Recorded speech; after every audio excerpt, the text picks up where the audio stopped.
And he says, "Oh, I'm a mongoose." He's like, well, "How do you?" Well, and they're like, "A mongoose." He's like, "Yeah, but I've got hands and feet. You wouldn't like me.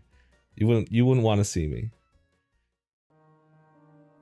The Late Night Legends podcast is meant for a mature audience. Topics covered may be violent or sexual in nature and are not suitable for sensitive listeners. Please be aware of your surroundings. For specific trigger warnings, please see the episode's show notes. Testimony shared by guests of this show are their own and do not necessarily reflect the views of the Late Night Legends hosts or staff. This podcast and any linked materials should not be considered medical or professional advice, nor is the information a substitute for the expertise or treatment from a professional. Listener discretion is advised. Watch out.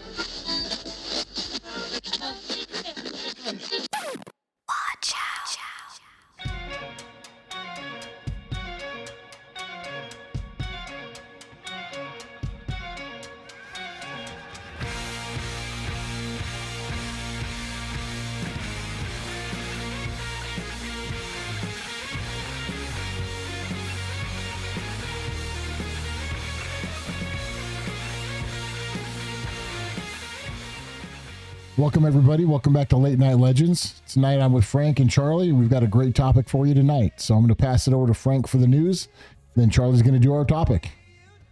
Hey, guys. Just some quick little announcements and news here. First announcement, Joan is traveling. I don't know if you've noticed, she's not with us right now. We wish her safe and happy travels. We miss her. Also, as far as Joan things go, she's going to be on another episode of Crimes, Cults, and Coffee that's going to be publishing out on Friday. So join her and Bryn as they have a part 2 to the part 1 that you may have already heard. Definitely go and check that out. I know they're on all the major platforms, but I know for a fact they're on Apple Podcasts.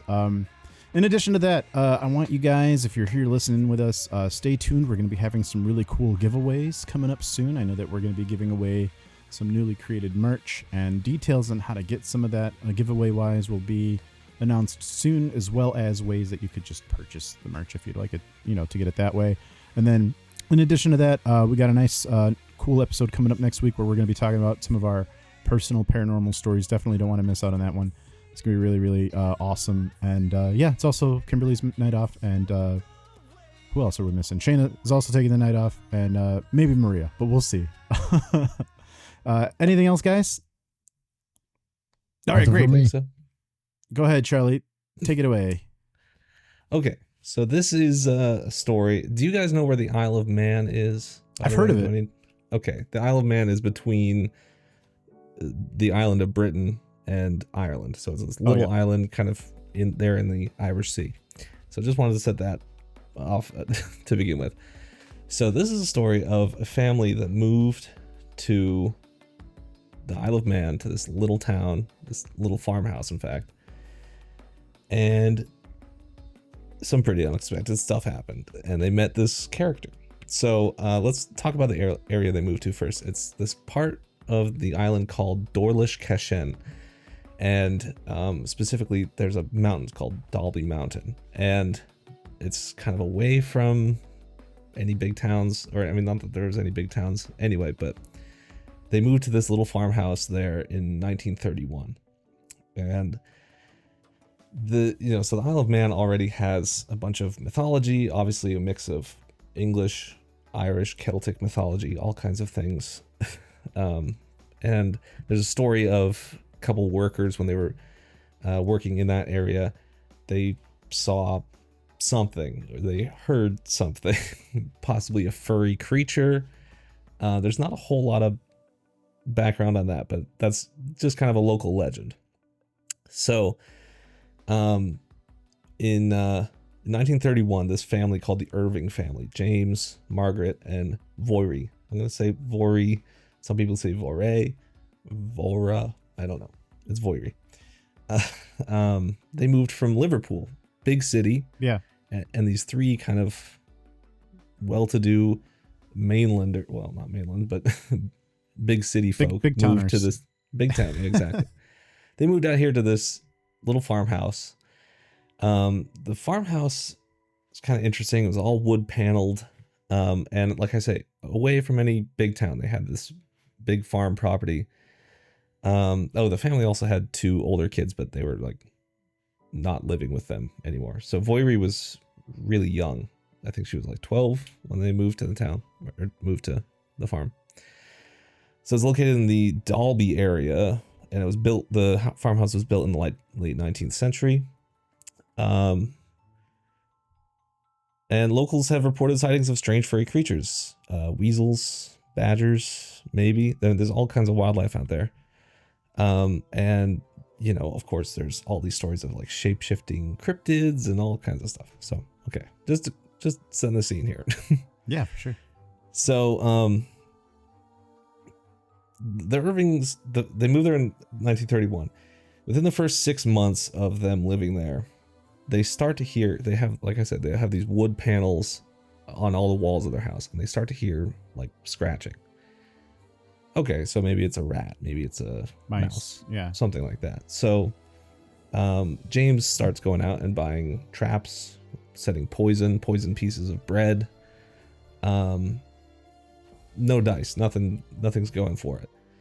And eventually, you know, he's getting kind of frustrated. This scratching turns to like sometimes a knocking, all kinds of weird noises. And James kept really detailed diaries of his life while he's living here. And he says, well, one night I just got frustrated and I growled at it like a dog. Which I don't know if I can do that accurately, but he's just trying to scare it away by like growling. Gotta try something. And so the noise, whatever it is, it growls back. And this kind of goes back and forth a couple times, and then he's like he's knocking on doors. Seems to stop. And then this keeps happening, of course, and he starts making other animal noises at it, like a cat or a bird or something, to try and scare it away, or maybe just to see what would happen. And every time it seems to mimic him back. And eventually gets to the point where Voiri, the daughter, starts reading nursery rhymes to it, and it's reading them back. What? So all of a sudden they have this weird, high-pitched, nasally voice that's talking to them. Why didn't they just assume ghost? Well, maybe they did.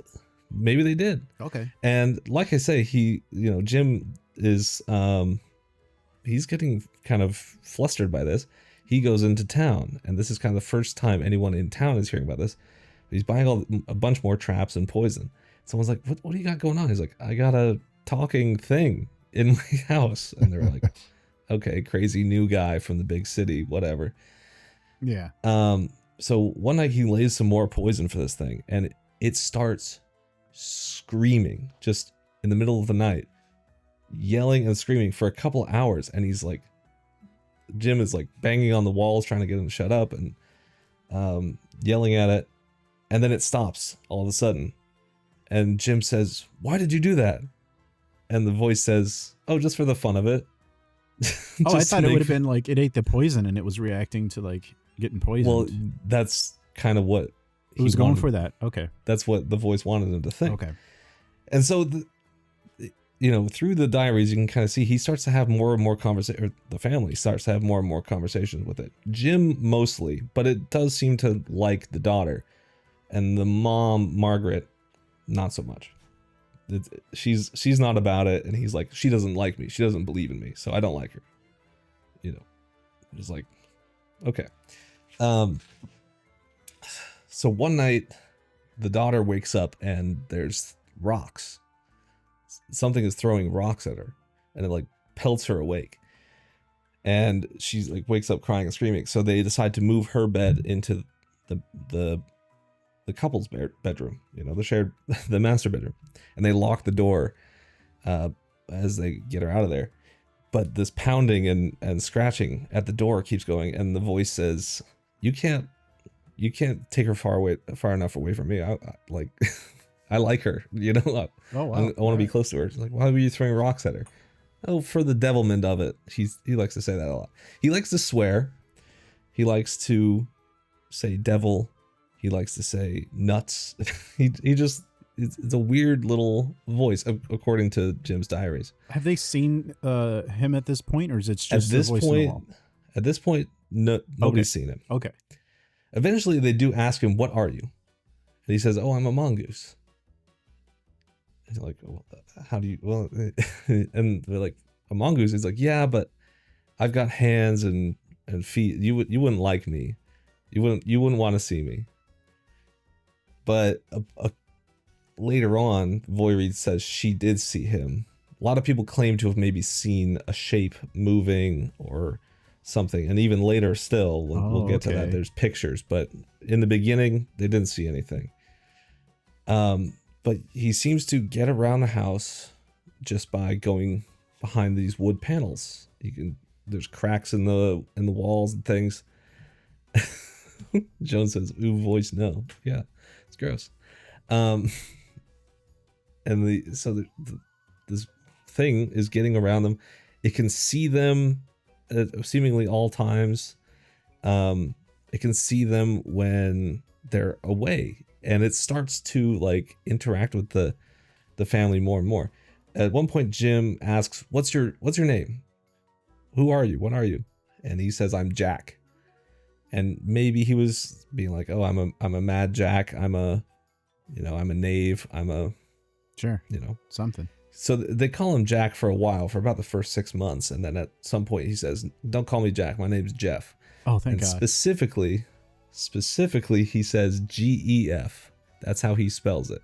So we're gonna need to amend all these episode descriptions. But I was just gonna say, like, did I get this wrong? Was his name Jack the whole time? Because I put down Jeff. No, he does eventually say he's Gef, which is interesting. There was another case of another poltergeist saying his name was Gef. Are they related? I don't know. That's interesting. I think I gotta look up the name of that case, but that'll be in the episode description, folks. You can look that up. Let me move my notes a little bit. So they ask, "Where did you come from?" He says, "Oh, I was born in New Delhi in India." Which would make sense because mongoose. Yeah, in 1852. I don't know how he knows that, or like where he comes up with that. How did he get to the Isle of Man? Why is he there? At other points he says, "I'm the Holy Ghost," or "I'm a devil," or "I'm an earthbound spirit." I just happen to look like a mongoose. Okay. This is actually really scary, if I do say, Charlie. Well, I don't like this at all. I thought this was going to be lighthearted. Oh, I mean, some of it is. Okay. So we'll get to that. Okay. So they ask, "How do you know how to talk?" He's like, "Oh, I'm extra clever. I'm an extra clever mongoose." That's all. The only explanation he really gives. Not only can he talk, he recites poetry. He sings popular songs. He speaks different languages. He apparently, again, this is all from 1930s, so like reporting is, and a lot of it is self-reported by James Irving. So take it with some salt. He eavesdrops on people. He repeats gossip. He's spying at the neighbors, and he's reporting all this back to Margaret and to Jim.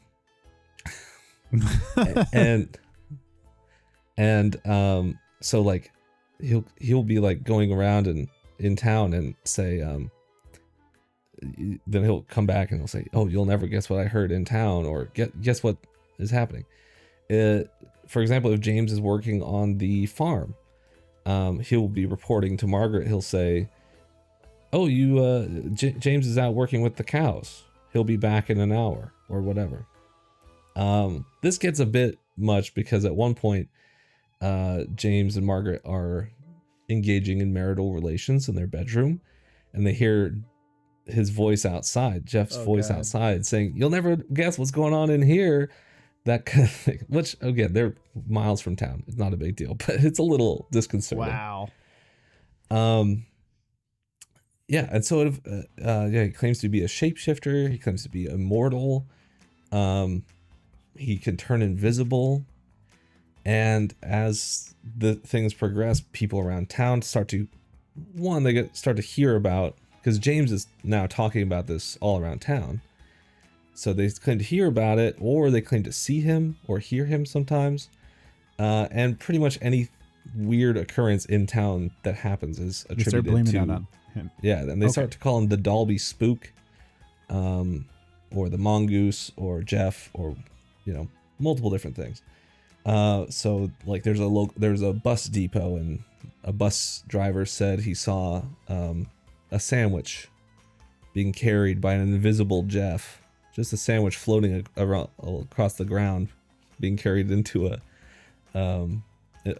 bush. And like I say, he really bonds with Voiri here, where they start singing to each other. He's talking to her a lot. One day she's going to school, and some local other kids that have heard the stories, they start to like insult her from across the road, and then rocks start being thrown at them by Gef, apparently. One day, James goes to Voiri's school to meet with her teacher, and then by the time he gets home, Margaret has already heard about everything he talked about with the teacher, because Gef told her. Gef was just eavesdropping, and I thought Gef and Margaret don't talk to each other very much because she's like a non-believer.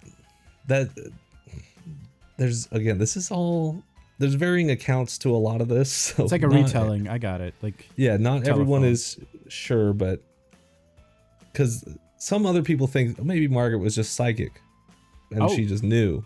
Okay. And so she was making up that part of it because she just knows, or she's just getting gossip from town. Who knows? So yeah, this carries on, and it starts to become like a really big thing, and local newspapers start reporting it, and then it gets picked up by like tabloids, and it's even reported like in big newspapers in England, like on the main island kind of thing. So after the story spreads, this attracts a lot of attention, obviously, and attracts journalists. And eventually this gets the attention of Harry Price, who you may know from other stories. He's a pretty prolific paranormal investigator of the time. And he's kind of aging at this time, and he's like, well, I don't really have time right now to deal with this. But he sends along Captain William Dennis, who was a retired British Army officer and an amateur paranormal researcher. And he's a military guy, so people tend to trust him. Harry trusts him to kind of get to the bottom of this. So, Captain William Dennis comes to the town, comes to the island. He's asking around the locals, hearing what they have to say. People are saying Gef is singing songs. He's stealing their bacon. He's stealing all kinds of trinkets and stuff. Yep. Sandwiches, yeah, any kind. He loves food, and the Irvings would leave treats out for him, like sausage and bacon and bread and cakes and things like that. Because at this point, he's like, he lives here, I guess. All right. Hey, why not? Like they all the traps and stuff. Any attempt to find him has not worked. So William Dennis is really skeptical. When he first comes, he focused on physical evidence. He was trying to find footprints. He measured the walls to try and find if there's any hidden compartments. He was looking for any tools of ventriloquism. Now, ventriloquism comes up a lot because people are hearing these voices in the house. Some accounts say that Voiri herself was a talented ventriloquist. So she could like throw her voice like they do. So it's hard to know. It's coming together.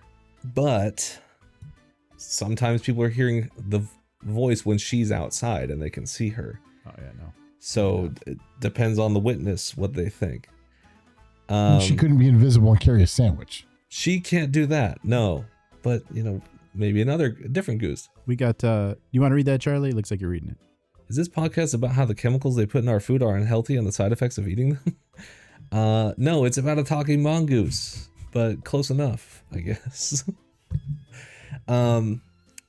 So there's a story about these two boys that come to the house. They want to see Gef, and James shows them this interesting game that Gef likes to play called the coin game, where you go out to the porch and you flip a coin where no one else can see, and Gef guesses right every time what the coin flip is. No thanks. Captain Dennis witnesses this game, but he says it's easily staged with practice. So he told Harry Price that the case was likely a well-meant delusion by the Irvings. He said Jeff's persona mirrored Voiry's loneliness and imagination, and that was expanded upon later. He never published any of his findings because he didn't want, because Harry Price wanted to keep the case open, which is kind of interesting. And he wrote a bunch of notes, but apparently they were lost after his death. But Price said he was a skeptic through and through, but he came back to the island 3 times, and eventually he kind of, if not so much made friends with Gef, he kind of made peace with the Irvings and what was going on. And he's like, I'm not going to, blow you guys up, essentially. I'm not going to denounce you or whatever. So eventually in 1935, Harry Price comes. Harry Price has been in contact with the Irvings at this point. He has sent them a camera to try and get a picture of Gef. They send him fur that they claim is from Gef. Like, that's a big deal in the 40s. Like, cameras were not like cheap or like, it's a huge deal. Yeah. So he eventually gets pictures back from them after a lot of back and forth with the Irvings, and nothing conclusive. Obviously, they're like, oh, there he is. And he's like, what part of this, what shape in this picture is supposed to be a mongoose? Like, I don't know what I'm looking at, essentially. But we'll come back to those pictures in a minute.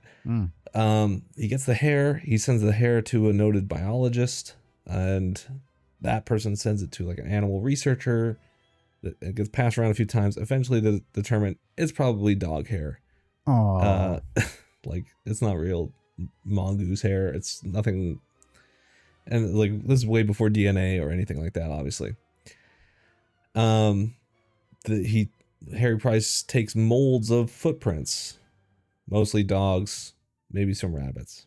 Oh yeah, the rabbits. I gotta mention the rabbits. Okay, so there's a bunch of rabbits in the farm, essentially on the farm, and so Voiry apparently was a really good rabbit hunter, and she would hunt rabbits, and they could sell them, or they could eat them, obviously, or they could sell them in town for some money.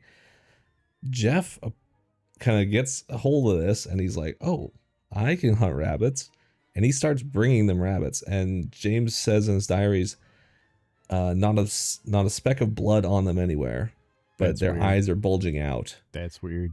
So he is throttling them. He is strangling these rabbits. Very weird. Rabbits also, when they get scared, they have heart attacks so easily. They maybe he's just scaring them. You can scare a rabbit to death. It's very. So he's bringing them so many rabbits, that they're making pretty good money from selling these rabbits.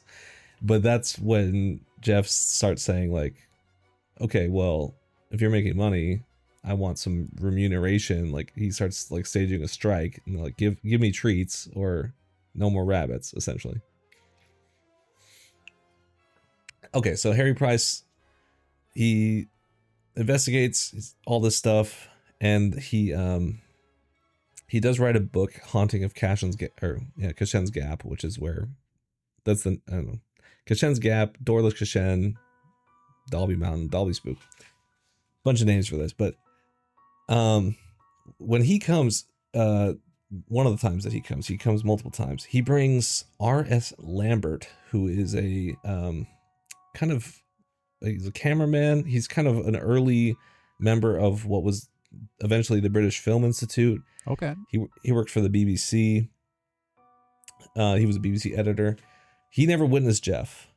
Gef allegedly avoided the both of them, calling Lambert a doubter and Price the man who puts the kibosh on spirits.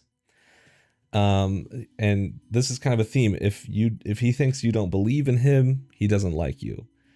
There's stories of people coming and just getting berated for hours, and then eventually he's like, oh, well, never mind, I like you because you believe. So, okay, we're going to take a little detour here, because this is where the story kind of gets massively sensationalized and becomes way more public. So, the book is published, the Harry Price book, and R.S. Lambert is listed as like a co-author on it. This man, Sir Cecil Levitas from the British Film Institute, calls Lambert cracked for investigating Gef and tries to get him fired from the BBC. He says that, and this is like, he's doing this totally unofficially. He's doing this kind of as a favor to Harry Price. So it's not as using his position at all. But this guy's trying to get him fired for what he's doing in his personal life. So Lambert sues for defamation in high court. And it's a huge scandal. It's published in a lot of papers. And there's like a very lengthy section about the judge trying to discuss what is the plural of mongoose. They're trying to figure that out. But the judge eventually condemns the BBC's attempts to pressure Lambert to dropping the case. The BBC is trying to get Lambert to drop the charges. The judge rules in favor of Lambert, and Lambert wins £7,500. Good for which him. is over like $500,000 today. And the case actually leads to workplace reforms protecting employees' private beliefs, though they're still in place maybe today. Gef allegedly never read Lambert's book, or Price and Lambert's book about him, or any of the books about him, even though he would read books that were not in the Irving's house. He just didn't care about his own thing. So that was 1936. So by the late 1930s, Gef's appearances kind of become more rare. And maybe this is because Voiry, who's growing up, she doesn't really want to bring it up anymore. She's been bullied by a lot of people about it. Yeah. She's kind of drifting away from it. By the late 30s, James Irving, his health was deteriorating, and they were not doing very well financially. They had spent a lot of money to come to this farm, to buy this farm and move here. And they were just, selling rabbits to get by, essentially. Yeah. So he developed chronic respiratory issues, exacerbated by the damp, isolated conditions. And apparently, like, maintaining this legend of this talking mongoose was taking a toll on him. And he's hosting a lot of people at the farm. He's going all around town talking to people about the mongoose. Neighbors reported he became withdrawn after the lawsuit. So eventually, Voiry grows up. She moves to the next town over, and people kind of refer to her as, "Oh, you're that mongoose girl," and wow. you're that ghost girl, whatever. So yeah, she was not happy about how things had kind of turned out. Eventually another investigator comes, a parapsychologist by the name of Nandor Fodor. He's a Hungarian American. I was going to say that. It's a pretty good name. And he's a friend of Harry Price's, and Harry Price kind of sends him to this house to repeat the investigation, essentially do the same stuff. But he comes at it as more of like a psychologist than as looking for physical evidence necessarily. He doesn't really have any run-ins with Gef, except for one time he's in the outhouse, and he hears like a loud bang, and he yells, "Is that Gef?" Yeah, bad time for it. But if you want to know more about his investigation, there is a movie called Nandor Fodor and the Talking Mongoose, which is how I found out about this story. It's a fictionalized version, and it marries together elements of Harry Price's investigation and his own, but maybe worth a check out. When he pounded on the outhouse and he's like, "Oh, is that you?" Does he reply? Does There's Jeff no say reply. like, "Oh, no reply"? Okay, No, he just heard just a the pounding. bang, and that was it. Okay. Yeah, Nandor Fodor sounds like someone from Star Wars. Absolutely. I was thinking Ghostbusters. They have like names like that. Yeah, Vince Clortho or like. it sounds like a bunch of that kind of stuff. Yeah, exactly. Yeah. So anyway, interesting movie if you want to check it out. But it doesn't have the whole story. But it's kind of it's an interesting movie, but it ends kind of on a nothing. But sadly, that's kind of how this case ends. There's this period of about 8 years where Gef is very active and people are hearing about him. And then Voivre moves out and less is heard of him. People still will say like, oh, that this thing happened. It must have been that mongoose. Other people on the island are like, oh, well, my sheep can tell the future. Or, I have a talking chicken, all this kind of stuff. None of that's investigated. Talking chicken. So eventually in 1945, James dies. And, apparently on his deathbed, his eldest daughter had come back from Liverpool to spend time with him. And she and her mom were sitting in the living room, and there's a brush on the mantelpiece, and this brush was moving by itself. And then as he took his last breath, it stopped moving. So was that Gef? Or just a normal ghost, or what? It could have been a ghost that attached to him. You know what I mean? It could have been a ghost that attached to Gef, or was Gef a ghost that attached to Voivre, or what? Lots of stuff. Yeah. To the end of his life, James insisted Gef was real. His obituaries vaguely referenced his unusual experiences. There's debate about whether he was sincere, or this was a prank that went too far, or was it kind of like a group delusion of the family? Yeah, like a not mass hysteria, but like a mass prank. Mass prank. Those exist. So Voivre, after she leaves, she moves, like I said, to a quieter part of the town. They call her the Mongoose Girl. She never got married. And she says in an interview in 1978 that was because of Gef. Like, how do you explain that to someone that you're going to get married to? That there's this talking spirit in your house that tormented you, but also was kind of a friend. Charlie, would you date somebody like that would say that they have that experience? Tim, same question when we're done with Charlie. I mean, is that much different to marrying or being with someone who's got any kind of baggage? I mean, could be worse. People. Could be the baggage. I thought Charlie was going to say a normal girl that has multiple personalities. No, I mean, as my boss said, we're all weird. We all have stuff, Yeah, we are. It's fun, Just got to find somebody that matches your weird. How about you, Tim? I don't think it bothered me. I honestly, I want to say that it would not bother me and that it'd be all good, but I think I don't know if I would allow it long term, and I don't want to sound bad, but I don't know. That's a big deal to me. Hey, to each their own, right? I don't know. I mean, I guess it depends, right? Are they friends, or is she in love with this dude? Right? Well, that's the thing. Like, is this the guy that there's nothing to worry about? So Voivre, if it's such a big deal to her to the point where she blames not having a relationship on it, she probably lets it affect her daily life, and that's what I would be concerned about personally. Like, if it was something that she never talked about and it's like stayed in the past, I think I'd be more likely to be cool with it.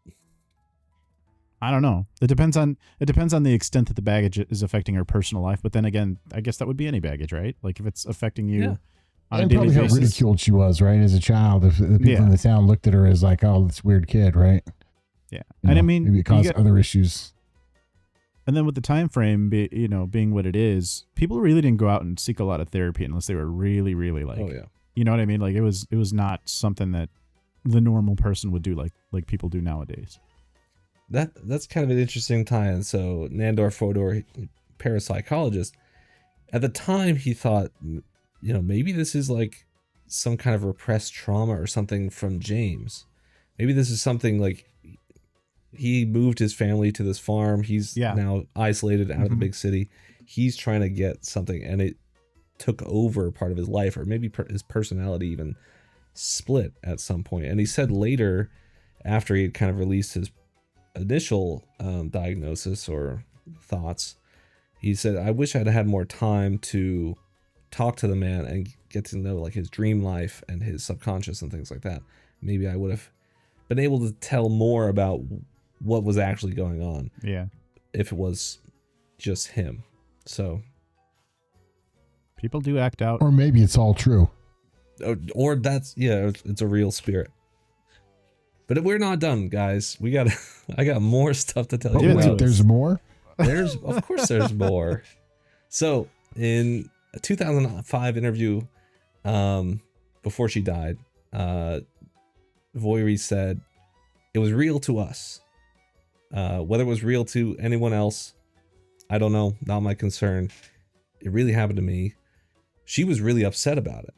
And at this point, like people asked her, like, well, they say you're a ventriloquist and maybe, this is all just you and it's a trick. And she's like, if I was that good of a ventriloquist, why didn't I make a living doing that? Why didn't I go into entertainment? Why didn't I never used it in any other aspect of my life? And what reason would I have to lie about it now 30, 40, 50 years later? That is a question I got for you, Charlie.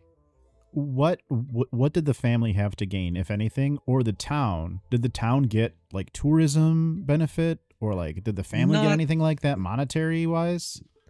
There was some kind of back and forth, especially with the Harry Price book, with James Irving asking like, are we going to get any proceeds from the book? That kind of thing. And Harry Price said, well, this is like an academic text. If we can make enough money to pay back the publishers, after that, I'll give you half of whatever we make. But as an act, okay, I totally never did. So no monetary gain. To me, that's very significant and important. Yeah, like maybe that's what they were after, or James was, or would have liked to have seen that. Okay, but it never happened. Interesting. Voyer says, if it was a trick, why would we choose something so absurd? We gain nothing. Yeah. Let people believe what they want. I know what I heard. Yeah. So she dies. She takes her full account to the grave. She apparently had a diary, but no one saw it. She left behind a box of unpublished notes, but that was lost in an estate sale. And local rumors claim they contained proof, but what proof is...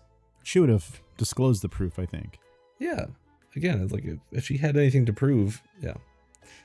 So Gef is never heard from again after this point. Irving sold the property to a farmer, William Kane, for a lot less money than they bought it for. People did not want to live here after everything that had kind of happened. He reported, the new owner, William Kane, reported no supernatural occurrences, but admitted to hearing odd scratching noises in the walls during renovations. And it's still that same wood panel. Yeah. Paranormal investigators occasionally trespassed, hoping to encounter Gef. One claimed to record faint whistling sounds in 1947, but those tapes were lost, just like the hair sample was lost, and a lot of other things were lost. The farm changed ownership 4 times between 1953 and 1980, with each owner aware of its infamous history. In 1962, new owners briefly operated it as a haunted guest house, trying to build up the Gef legend, but it closed after 6 months because nobody was staying there. In the 1970s, the house was in disrepair and locals avoided it. They said it had bad energy, rumors of shadowy figures in the windows, all this kind of stuff. It was purchased in 1992 by a property developer who deemed the structure unsalvageable. It was demolished in 1995. And workers who were working on the demolition reported tools going missing, one claiming a voice whispered, "Stop tearing down my home." Oh, okay. It was probably a prank, but it was reported in the local papers and brought it up again. So this is one of those mysteries that, because there's no definitive end to it, just every few years someone brings it back up. Only the foundation stones remain currently. You can go there and visit. I've seen a lot of YouTube videos of people walking out there. This is a long gravel road, and you can just walk out there. People leave offerings at the site, hoping to summon Gef. In 2017, a plaque commemorating Gef was proposed, but rejected because the local council thought it was too sensational. Which is like, it's 80 years ago. Who cares? Whatever. Yeah, and that's basically it. Got some other let me read this. Yeah, he thought Gef could be a projection of one of the Irving's subconscious, be it James or Voiry. And because Voiry was a teenager, that a lot of poltergeist stories have teenage girl components, so maybe it's related to that.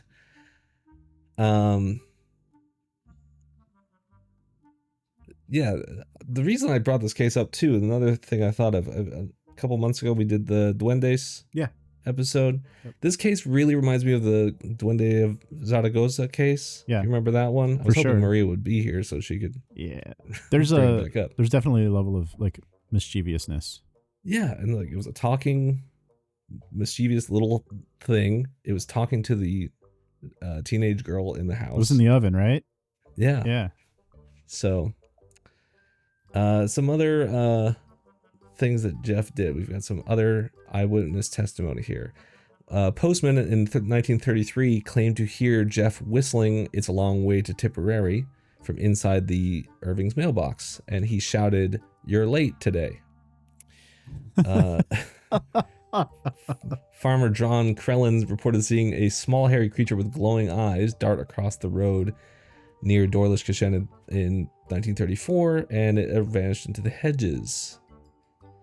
Voiry's classmates told investigators Gef would mock them in a squeaky voice from the trees near the school path, and one child swore Gef threw pebbles at them. So, again, like, it's a kid, it's the 30s.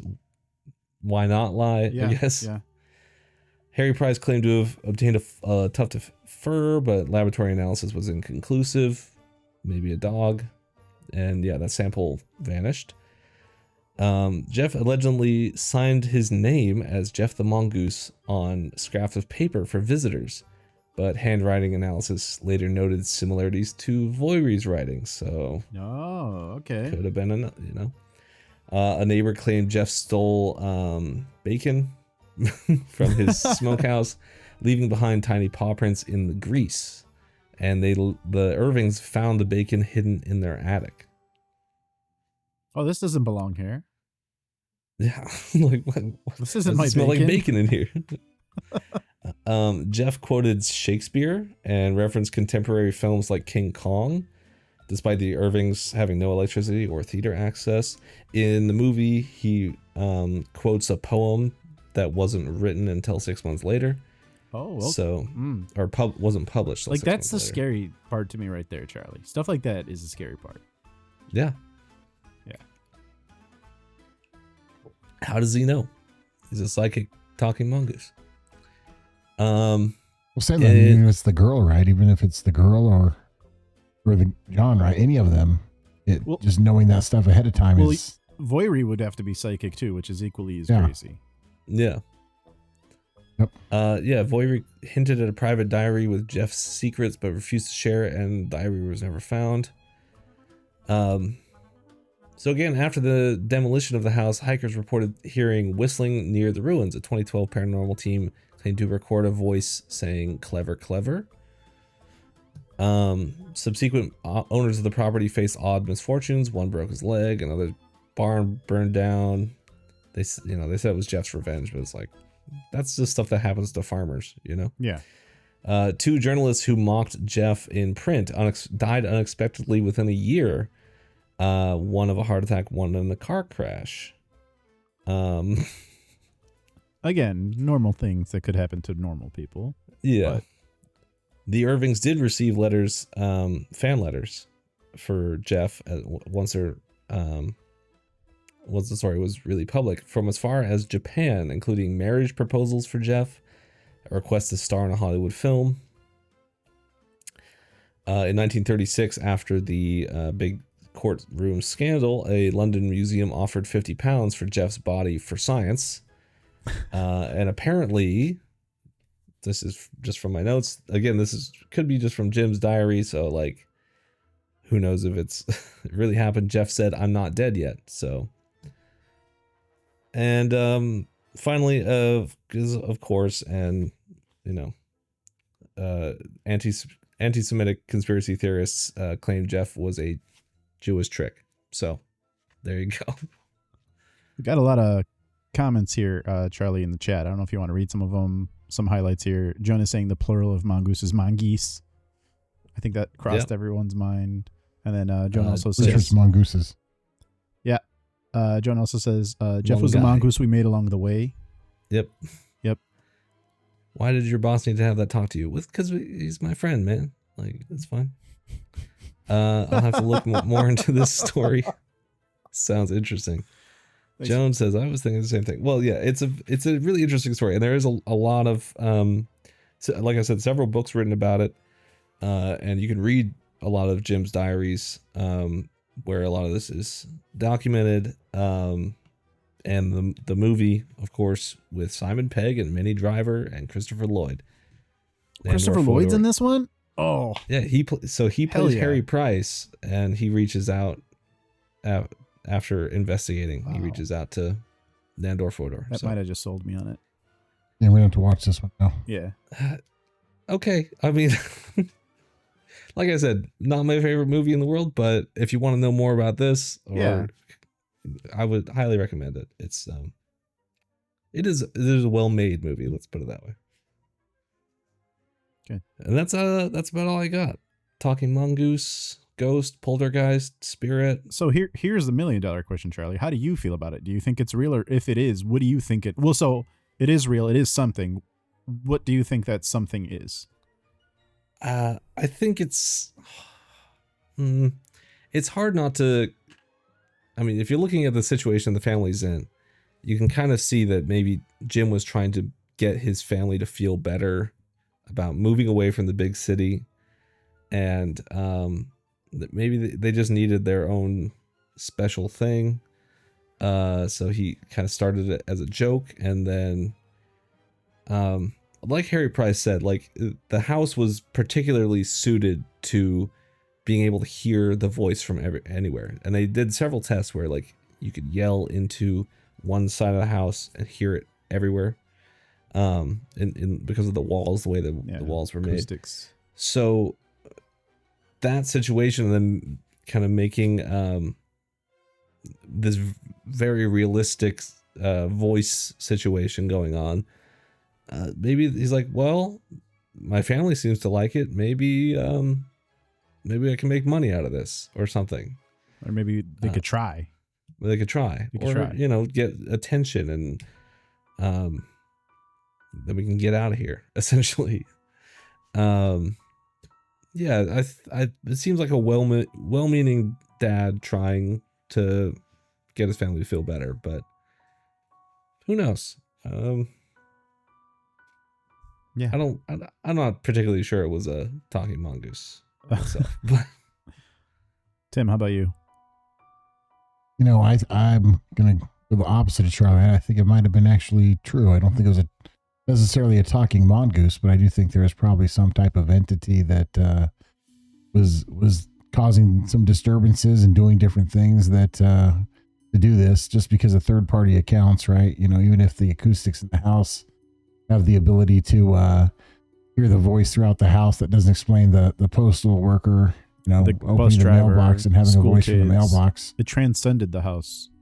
Yeah, exactly. Yeah. So, I just feel like that, and then the accounts of like a floating sandwich or rocks getting thrown at kids that aren't coming from, people a person. Yeah. I think that there's enough for me to lean towards. Yeah, there's probably something to it. Do I think it was a talking mongoose? Doubtful. But if you want to put it into a form or do something, maybe they saw a figure and that's the closest thing they could relate it to. And when they But said that, he said he was because a they talking said mongoose. that. I mean, he could have been goofing too, right? Because he said that, and then they see things, they might be like, "Oh yeah, it's a mongoose." I don't know, but I think that it's more than just like a person trying to make up for moving from the city. Yeah, ultimately, it's interesting that the character of Gef, he seems really vindictive. He seems really mad sometimes, but then other times he's just like laughing and singing songs, doing stuff for fun. Yeah, it's like a normal person, right? We have our emotions too, where we're mad sometimes, we're happy sometimes, you know.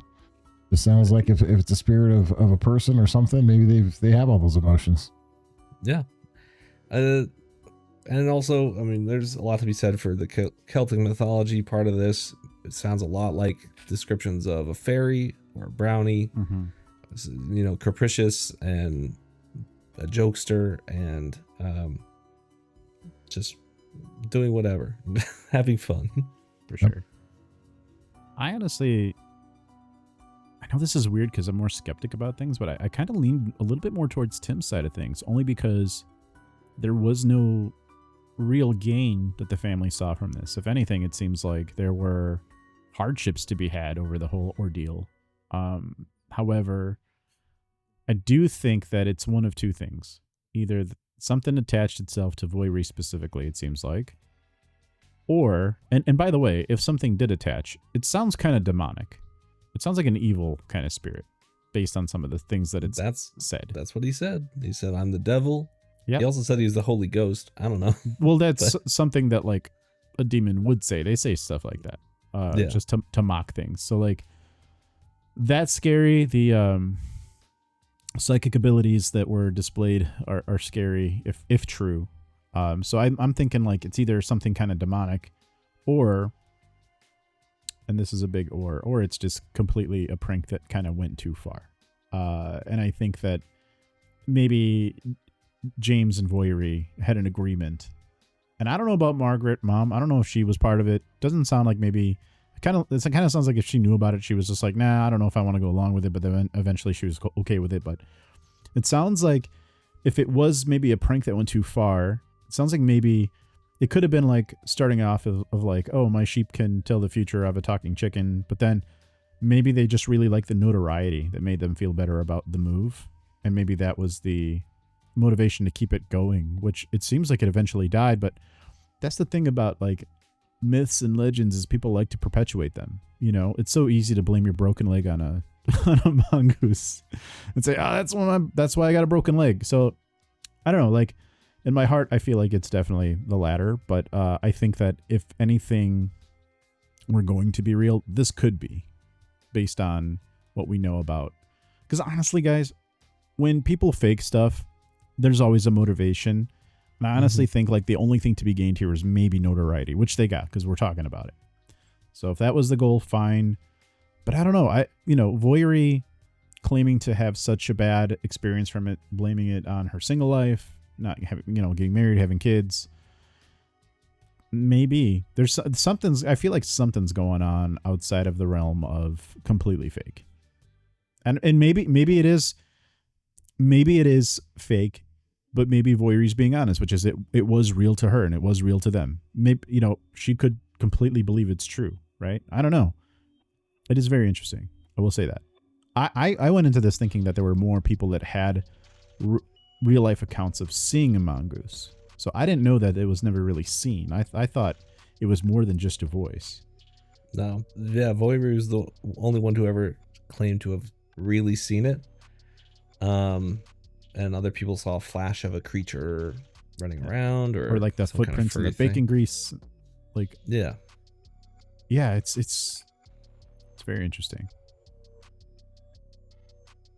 Yeah.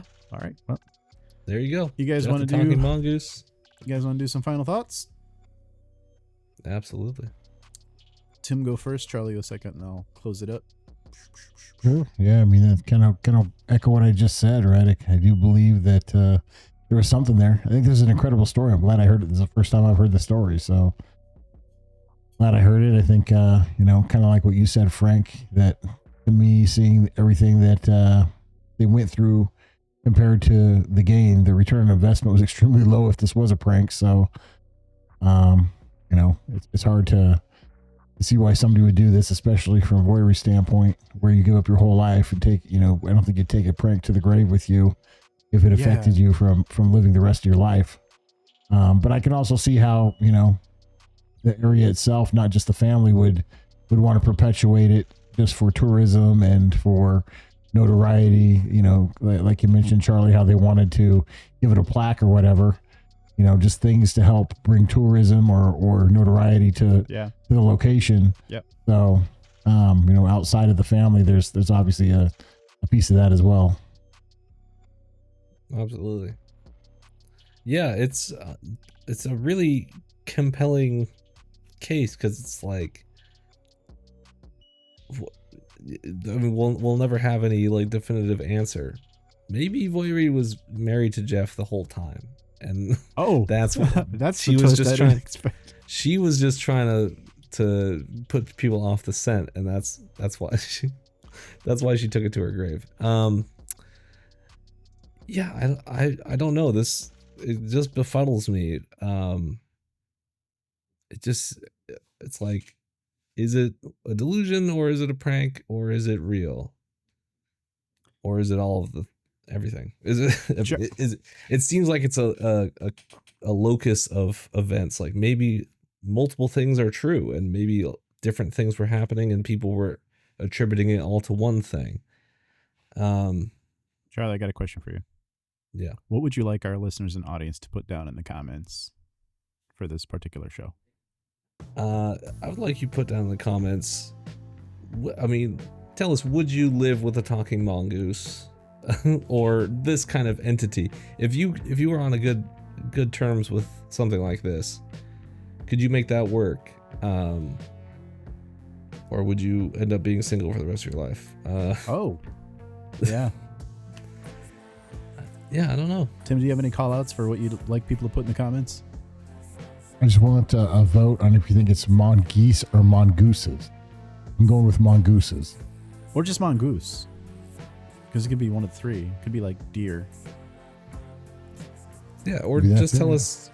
Just tell us what you think is right. As soon as we get off, I'll look it up.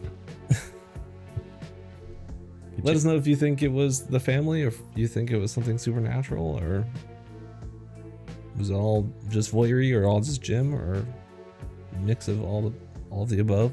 Mix of all of the above. I just chat GPT'd the plural. So I'll tell you guys after the show. But yeah, I'll close it up. As always, thank you for tuning in. Thank you for telling a friend. We've got a really, really great show next week as well. If you want to hear us talk about some personal stories that we like to share, it's going to be really, really great. So I hope to see you then. I want to thank Joan for chiming into the chat, as well as Bernie, who's been kind of coming on and joining us. And I just want to remind everybody again that next week, Crimes, Cults, and Coffee, Bryn and Joan are going to be doing a show published Friday, just a follow-up to her prior show that she did on that particular podcast. Definitely check it out. Definitely continue to check out Crimes, Cults, and Coffee. Very good program, and we'll see y'all next week. We hope you have a wonderful week and a wonderful weekend. You stay safe, and we'll see you then. Thank you so much. Have a good night, everybody. Thanks, everybody. Bye. Bye.